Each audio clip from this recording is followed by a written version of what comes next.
sabi ko naman sa inyo, wala nang mahinang teams ngayon sa GPA. Malakas na yung mga teams. So,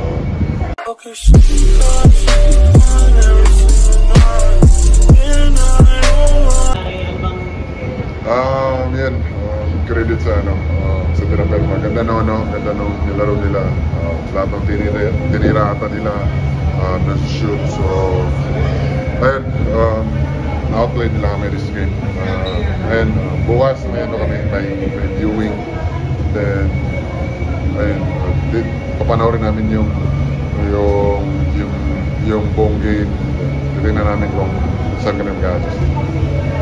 Is there any cause of concern sa team? Kasi parang first back-to-back loss nyo this conference and after yun, nung nag-text maybe siguro kasi start ng conference parang easy lang sa akin kasi di ba naka-10-0 kami, so parang kami na overwhelm kami sa so ayun, ito parang recap call sa amin. So, sabi ko naman sa inyo, wala nang mahinang teams ngayon sa GPA. Malakas na yung mga teams. So, ayun, bounce back. Kaya nga, buti nga nakuha namin yung yun naman yung goal namin makakuha namin. Twice to beat. So, good thing nakuha namin yun. Tapos nagamit namin.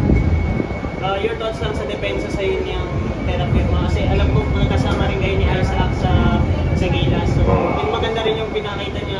Ganda. Christian, Kuya Isaac, ganda naman nung game niya. Dami niya na-shoot na threes.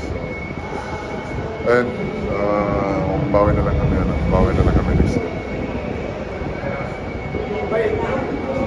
Ano masabi mo sa pag-defend kay Isaac na you have to be forced to na kailangan lumabas?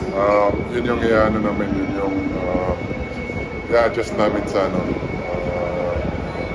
sa next game kasi hindi lang naman si Isaac yung pati si Wami, si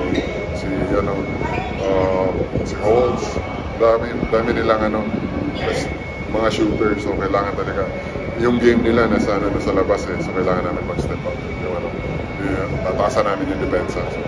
Pero pag mga stretch big man yung mga kaharap mo, hindi ka ba komportable na mas yung kailangan mo lumabas to defend mo? Yun lang.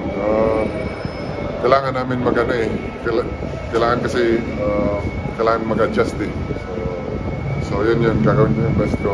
Adjust ako sa next game.